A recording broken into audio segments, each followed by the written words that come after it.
Hello, everyone. Please take a seat. Welcome back.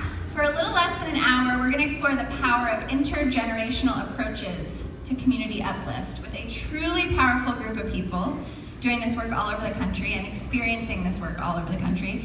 Before I introduce them, I want to say a little something about the intergenerational lens. Those who know me know I am obsessed with intergenerational relationships. They're like the lifeblood of what I think makes for a thriving life. So I live in a co-housing community, and my 80-year-old neighbor Louise is sort of one of my ongoing mentors, Parker Palmer, who I'll quote later. Like, I just think being in age silos is like death. I think like it gives us so little perspective when we only hang out with people our age. So I am so excited to be on this stage with people of all different ages. So excited to be in this audience and this community with people of all different ages. When we think about intergenerational relationships, we often think of the eldest and the youngest members of a given community being in a relationship, and no doubt there's not enough of that. But today we're going to be thinking of this more expansively. I'm guessing there's someone in the room, I'm not going to make you call yourself out, or should I say, I hope there's someone in the room who was born 80 years ago, or close to it. So that's 1938, for us to kind of put that in perspective. There are people in this room who were born in 48, in 58, in 68, in 78, in 88, and 98. When were you guys born? What year? 2002 people were born. Is that wild? Wow. I am wearing clothes I had in 2002, so that's exciting. So anyway, this is just to put in perspective that is intergenerational. It's not just about the youngest member in a community and the oldest, it's about all those perspectives that we can be together. I remember I had this moment in my 20s when I was with a bunch of women in their 30s, and it was so helpful for me to just look at someone a little bit older than me and kind of go like, okay, so that's what it looks like to, Jennifer's got her baby here, like bring your baby to work and figure that out. And so I think we're also starved for that kind of both up and down glimpse into our future or our past. And so that's what we're going to kind of be talking about today is how do these intergenerational relationships serve as a real source of richness in the community work that we do and in our definition of well-being. I'm going to introduce each of these people. They are, I could say a lot about them, but we just want to get right to the chase. So I'm going to keep the introductions very short, and I'm going to start with you, Thomas. Thomas Warren Sr. is the president and CEO of the Urban League of Nebraska, a civil rights organization based in Omaha. Prior to his appointment as the Urban League, Warren served 24 years with the Omaha Police Department, the last 4 as chief of police. He was the first African American to serve as chief of police in the city of Omaha. So clearly, you've had all sorts of intergenerational experiences, both in your prior role and in your current role. Thomas, can you tell us a little bit about one catalytic intergenerational relationship that you have either witnessed or been a part of in the context of the work that you do?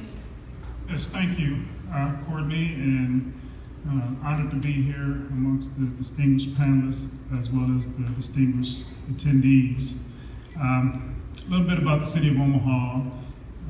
Omaha is right in the middle of the United States, smack dab in the middle of the United States, about 40,000-50,000 in population. Somewhat of a microcosm of the United States in terms of demographics, about 12% African American, a rural Latino population, and really the only urban community in the state of Nebraska. I'm a native, born and raised there, spent my professional career working primarily in the community where I grew up in. And so as a police officer, I patrolled the neighborhood where I grew up.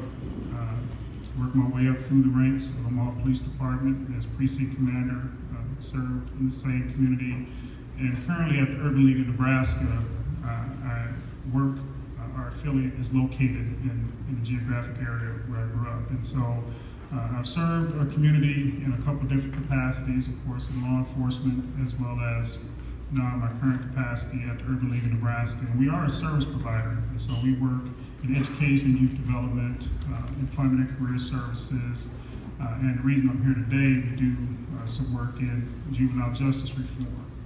I've worked very closely with my dear friend and colleague, Douglas County Commissioner Chris Rogers, when a few years ago he learned of an initiative around alternatives to detention. Mm-hmm. And in Omaha, in Douglas County, just to give you a little background and perspective, we had a disproportionate rate of confinement for youth and juveniles. We had one of the highest per capita rates of confinement. We had one of the highest per capita rates of out-of-home placement. The system wasn't very efficient in terms of the administration of juvenile justice with respect to average length of stay. As I was transitioning from the Omaha Police Department, the Douglas County Youth Center was expanding. And so it was probably at a capacity 140 youth confined, and on any given day there could be 200 youth confined to the Douglas County Youth Center. And so we had some real challenges with respect to the administration of our juvenile justice system. And so Commissioner Rogers approached me and others about initiating the Juvenile Detention Alternatives Initiative, which is funded by the Annie Casey Foundation, to really take a look at how we could reduce our juvenile detention population while preserving public safety. And of course, former police officer, still a lot of cop in me, certainly know the importance of maintaining a safe environment.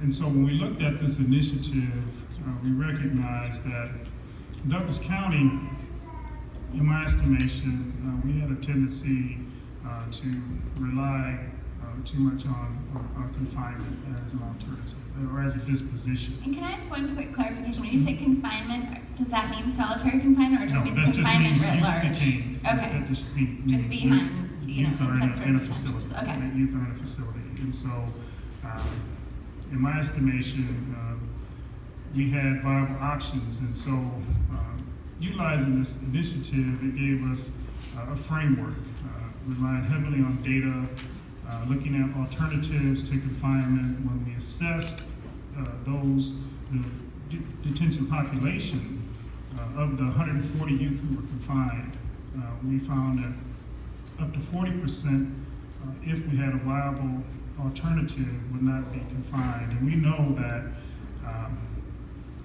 when you confine a youth, particularly if it's unnecessary, it increases the probability significantly that they will be incarcerated as an adult. And so you don't want to over confine youth if you have options. And so we implemented a number of efforts to reduce our juvenile detention population without compromising public safety. And so as a result of our efforts, we've seen about a 50% reduction in the rate of confinement. Unfortunately, it's still somewhat disproportionately a minority or youth of color, but we're working on that. But when you talk about intergenerational, I've been around long enough to recognize surnames. And as I mentioned, I'm native to the city of Omaha. I've worked primarily in the geographic area where I grew up in law enforcement. Of course, you know the families. And I'm on my third generation of gang-involved youth. We've seen individuals who, when you talk about multi-generational poverty and reliance on social services and public assistance, as a service provider, we encounter these individuals. And so in my role now, we're attempting to break that cycle, that curse, whether it's the cycle of poverty or those multi-generations that end up under the supervision of our correctional facilities. Yeah, thank you. Jennifer, let's move to you so we can keep getting other voices in here. So Jennifer Irving is an enrolled member of the Oglala Sioux tribe. She's a Bachelor's of Science in Human Biology from Chadron State College in Nebraska, so a little Nebraska shared here. And actually, my mother and my grandmother were born in Nebraska, so I feel like we got a lot of Nebraska going on.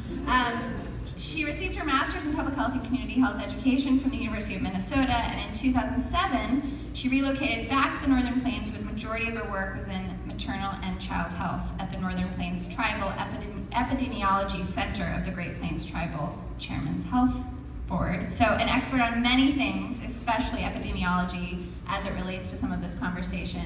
And she has a multi-generational thing happening, which is very beautiful, which is her mother and aunt are back there with her baby, making all of this possible, and they're in the room. So that's, I love when we actually live this stuff. So that's like happening alive in the room, which is so cool. So Jennifer, fill us in on how this intergenerational lens plays out in your life and in your work right now. Sure. Well, first, before I begin, I want to acknowledge the Ohlone people that were keepers of this land here in Oakland and in the Bay Area. So before I continue, I want to make sure I acknowledge those people and those ancestors that were keepers of this place. Well, I'm Jennifer Irving. I'm the current Deputy Director at Thunder Valley CDC, and I see intergenerational work play out every day at our organization. Also, before I want to begin, I want to acknowledge that Thunder Valley is in the midst of a beautiful transition. We are changing leadership, so I'd like to acknowledge my friend and former Executive Director, Nick Tilson, who's in the room. He's starting a new organization called NDN Collective, but has been the leader and co-founder of Thunder Valley CDC, and then I'd also like to acknowledge our new executive director, also a friend of mine, Tatewi Means. So we're in this beautiful, nice transition at Thunder Valley, which I think it speaks to the work at Thunder Valley is always shifting, is fluid, and is always trying to stay based, not just like we talked about this morning in solutions, but also to look at where our community is at and the needs there. And so when I think of intergenerationality and I think of how that plays out in my life, it plays out in our work. So I'm gonna tell a quick story, and I'm not trying to romanticize or mysticize our experience as American Indians, but it's our story at Thunder Valley, and it's how we got our start. So about 12 years ago, we were younger than we are now. We were a group of young people getting ready to head into ceremony, and we were sitting around, in Lakota we call it Inipi, it's the sweat lodge. So for folks who may not be familiar, that's how we purify ourselves is through this ceremony. And we had been visiting, and as people do, we started comparing. These folks had been on travel, visiting other reservations, and we were talking about what other communities had and what we were lacking. So definitely not solutions-based, right? So we were talking about how come this reservation has jobs, and how come that reservation has this kind of housing and these kinds of roads, and why don't we have that? And how come our tribal council don't do this? And how come the federal government ain't living up to its trustees' responsibilities? So, you know, we were talking about all of these things, kind of complaining, whining around. And when we went into ceremony, we were really called to the carpet. There was a call to action. Dictated to us by our ancestors, by our relatives that had passed on, and you know they put a mirror up to us and they said, you want things to change, you want things to be different for your children. Well, who are you waiting for? The people that can make change and can create change for your children, for yourselves, are you. It's you. As Lakota people, we're a warrior-based society. We pretty much dominated the plains. I don't know if that's true, but so other times When the music was supposed to start playing, right, you were gonna have your moment. Yeah. But so we pride ourselves on being warriors, defenders of our people, our way of life. We pride ourselves on being keepers of our traditional knowledge. And so when our ancestors said to us, are you not warriors? That for us is a call to action. And I think our response was Thunder Valley CDC. And so Thunder Valley CDC sits on 34 acres on the Pine Ridge Reservation in South Dakota. That particular county has a long systemic historical roots in poverty. And so when we looked at that organization and we looked at really what the issues were on Pine Ridge and what poverty was, we really knew our work had to be systemic. we knew it had to be based in culture and prayer because that's where we got our start. And so for me, when I hear the word intergenerational, I think back to that time of beginning Thunder Valley. I think back to today when we're constantly looking at our ancestors and the things they fought for us to be here, but also our responsibility. One of the things that we grow up with as Lakota people is two teachings. One is we're defenders of Mother Earth, we are protectors of Mother Earth. The other is we have a responsibility to create something for the next 7 generations. So the call to action, the things that we do on a daily basis, what we do today will impact not just our children and our grandchildren, the people that we'll see, but we're gonna see change in 7 generations. And our ancestors had that same mindset. So if you look at my age group, the folks that fought for us were our most famous warriors. They were Crazy Horse, Sitting Bull, Red Cloud. They were great thinkers because they held that principle in their heart, which was this next 7 generations. What I do today, what I fight for today, what I create, what I build today is gonna impact for the next 7 generations. So what does that translate to? That's the next 200, 250 years. So I think that's a principle we carry. It's not like when we're sitting in staff meeting, we're saying, well, what's it gonna be like for the next 7 generations? It's just built into who we are. And so we know that there are definitely enterprises, there are businesses that we can be creating that'll bring in lots of money very quickly into an impoverished place like Pine Ridge. But we have to ask ourselves, how is that gonna benefit the people? How is that gonna benefit the planet? And what are we leaving behind? What legacy are we leaving behind for the next 7 generations? And so when I think of intergenerational work and how it impacts me, that's what I think about. And those are the principles I work with every day, and I would say it's reflected and ingrained in the value system at Thunder Valley. That's so great. I feel like Are You Not Warriors is just like such a powerful, like that's the name of your memoir when you write it. It's like such a beautiful, yeah, our memoir, right? Collective memoir. Collective memoir, exactly. But I do want to push back a little on the staff meeting thing you said, because as I'm listening to it, I'm thinking about, you use the word principles and values a lot, but I'm also interested in practices, and I know, within a really mundane day at work, it's not like you're necessarily ritualizing it, but are there ways in which you bring each other back to that in a really practical way, the 7 generations philosophy, that would help those of us who are in organizations that are very short-termerism oriented do that in our own organizations? Sure, I think so. So there's a couple different things that we do. Every day we start off in what we call the opening circle. So we bring staff together around 8:30. We do start off with prayer. And it's not like the same person praying. It's, we ask a staff member to either volunteer or we ask somebody, we call them out. And then they offer up a prayer for us. Reminds us to reflect on the community that we live in. Oftentimes people are praying for our elders, our children, some of the ceremonies that are going on this time of year. But during that time, we also, once that prayer is done, we ask people to reflect on what they're thankful for. So you start the day. We start the day, every single day that way. Wow. Imagine how different your organization would be if you did some version of this. Yeah. And it takes anywhere between 10 minutes to 20 minutes. And then we finish up usually with what's going on in the day that we need to be aware of. So oftentimes at a place like Thunder Valley, we have multiple partners that are coming to visit. Sometimes they're layered on each other, just like the other day we had 2 big site visits going on. Sometimes we have people just walk in the office, and so they want to learn about Thunder Valley and the work that we're doing. But it's also a time for us to talk about any events going on. What different, we have 9 different initiatives at Thunder Valley. We have a youth component, we have housing, we have Lakota language initiative, we have a food sovereignty initiative, a regional equity initiative, and so oftentimes we're having events, and so that's a way for people to be able to say, this is what's going on today, and this is how you can be a part of it. Another thing is we have a staff meeting, as like you said, as mundane as that is, every Monday. And again, that helps us to reflect on what went really well the week before. We talk about highlights. So we try to stay in that positive place, but then we also talk about what's coming up and where do we need people? What do we need to be aware of?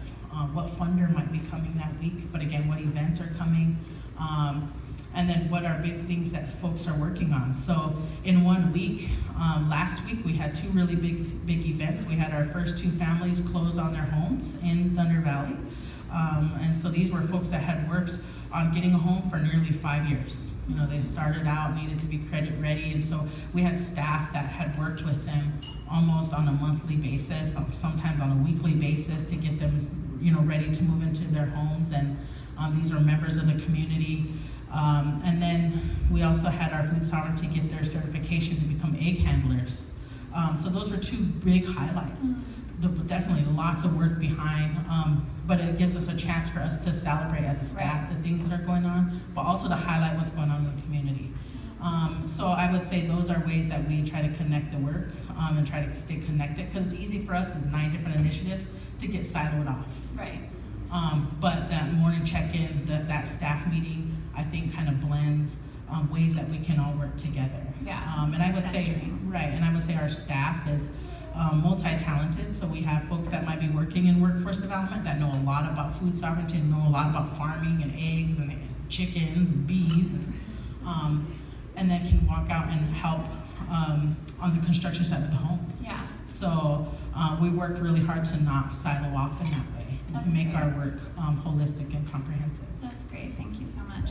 It also makes me think, like, asking yourselves, what do we need to be aware of today? Like, what's happening today? It's like we could ask, what's happening in this decade? Let's remind ourselves. What's happening this century? Like, let's remind ourselves. So this, like, 250-year present, we actually are, like, paying attention to, like, we're part of a very big moment, a very long moment, right? Well, yeah, and I think it also helps us clue into what's going on nationally. Yeah. So, like, the day after the election, I knew going back into work and going on working with our staff that there would be some feelings of feeling defeated, you know? And so I had asked, can I say something, and had talked about, remember where we came from. This isn't the first time that, progress may be stalled, or this may not be the first time that we may feel like national leadership doesn't get Indian country, doesn't get Indian perspectives and our experience. And let's not forget the people and the generations before us that had to fight for things to get us to where we are now. And I didn't want our staff to feel like, well, that's it. I wanted them to remember the struggle and the people that came before to get us to where we are, and that there is hope, and that we were built for this, and to not be afraid. That's wonderful, thank you.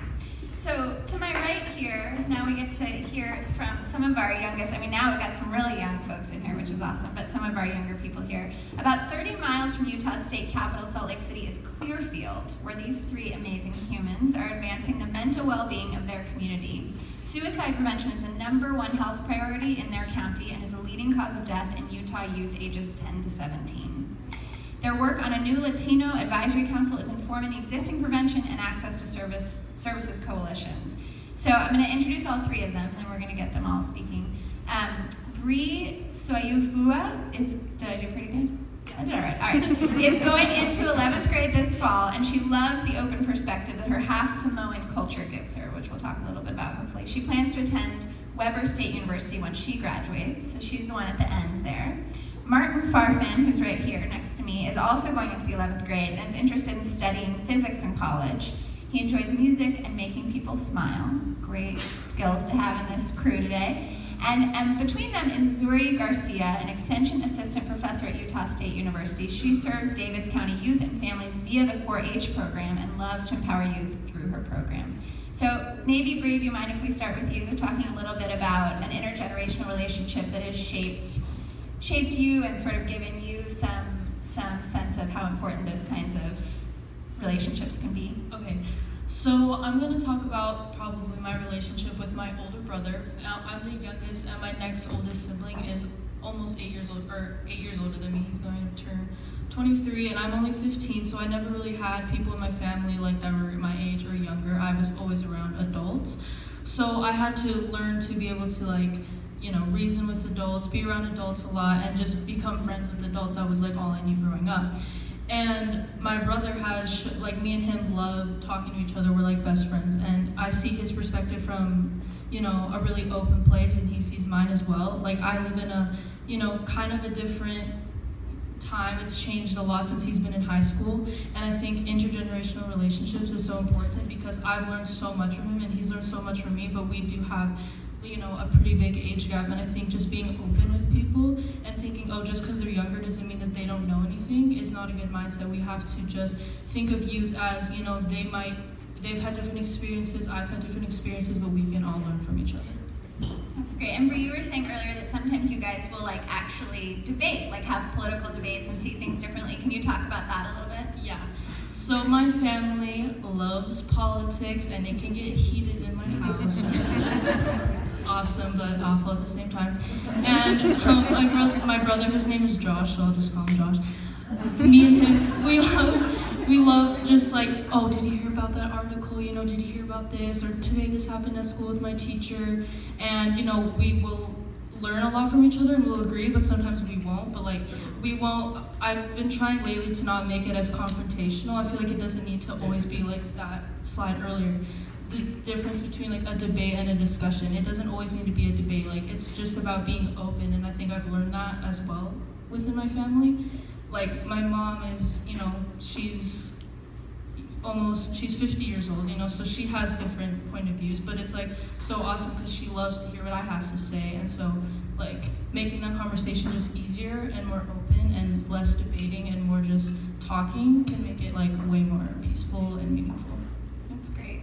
Thank you so much, Bree. Martin, you want to jump in here and tell us a little bit about an intergenerational relationship that's made a difference in your life? Oh yeah, so I see intergenerational relationships pretty often in our council because we have it's mixed with adults and teenagers in high school, so we get to explain our opinions and our views a lot every time we get together. But one experience that has had an impact on me was a pretty early one. I'd say in like the 5th grade, when my elementary teacher made me understand the potential I had and actually worked with me separately while all the kids were like at recess, and I had to stay in there by myself and I really didn't want to. So like she worked with me individually and actually made me feel like I was gifted, and that really helped me through my school years because ever since then I've actually worked hard and really believed in myself more when I feel like no one else did, but that didn't really matter because I did. So yeah. That's amazing. And we were talking earlier about how, you know, sometimes we think of these relationships as requiring a tremendous amount of time or resources, and actually there are these moments like you had with this teacher that shape a decade to come of how you see yourself and how you think about yourself. And it was actually quite small, like the intervention, right, which she told you were really good at math and you remembered that, and it like stuck with you in such a powerful way. And that's also, we know the research, I know some people in this room work on early childhood and ACEs, and we know it's about like that one relationship, and it can be, you know, of course we want these long-term great relationships, but it also could be like very small interventions that can shift things in an important way, right? It wasn't like you know, you're probably still not in touch with this teacher, I'm guessing, or are you?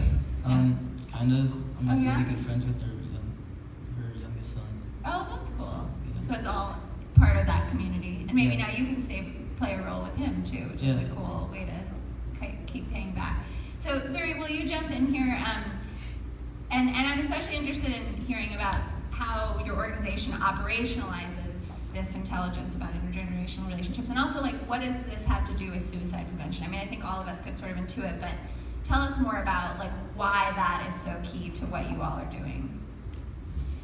Yeah, so my county, I feel that we're very innovative in our approach to ensuring that we're addressing our health priorities, figuring out what they are, as a community deciding what they are. And so when I'm in my 6th year as an extension faculty over the 4-H program, and so about 4 or 5 years ago when I heard that it was suicide prevention is our #1 health priority, I'm learning about deaths in our community. I wanted to make sure that USU Extension, the 4-H programs there at the table, and how can we help. You know, 4-H, we're doing projects. Sometimes I'm putting together a sewing club, sometimes robotics, but I made sure I brought in the mental health, so that, and through education, we can be addressing this big problem. And so I became a part of these coalitions and have been learning a lot from them, going to trainings, and I was able to get a grant from SAMHSA, and for the most part what we've been doing is teaching adults, helping adults learn how to help our youth, and that's through the Youth Mental Health First Aid training. That's a national education, and so we provide that to our adults and empower our adults and help them be ready for our youth. What's typical adolescent development, and what are signs and symptoms and things that we need to pay attention to. And then once I see something, whether it's an initial mental health problem or whether a youth is in crisis, what are the most appropriate steps to take? And so we've been doing that, providing that in our community. And we've also been, I hold camps. It's the 4-H thing to do, and clubs. And we have a camp we call Camp Thrive. And so we teach skills. We empower our youth with skills so that they can take care of their mental health and become resilient. So we what kind of skills? Will you drill down a little bit? Yeah, so we will, this summer we focused on kind of 3 areas. So we focused on overall resilience and that you're not born with resilience, that's something that you grow through problem solving, critical thinking, through working through things, that growth mindset, and I feel that that's what Martin's teacher was doing for him. Right. You know, you work through it, and that's how you're going to be able to learn, take the time, right? And so that's resilience, and then self-awareness, and knowing our likes, knowing our strengths and our weaknesses.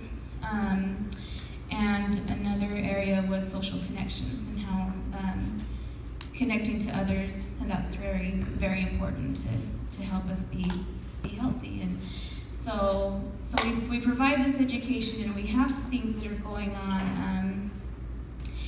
The other part is, so we're working on suicide prevention. We have some great initiatives at the county level, mindful schools. That's just bringing in education to the teachers, to personnel, and helping, so they can teach our youth about mindfulness and being present. Lots of things, crisis response. And then we also have another coalition focusing on access to mental health. So we've done health screenings.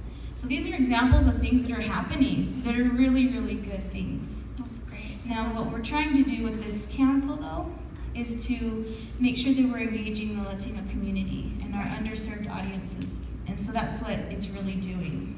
That's great. And as we were discussing earlier, like the Latino community has so many assets already of intergenerational values. And so like how do you build on that asset and in the work operationalize it in some way? Okay, so now we want to turn to you. I hope some of this is bringing up in your own mind intergenerational relationships that have served you, that continue to serve you.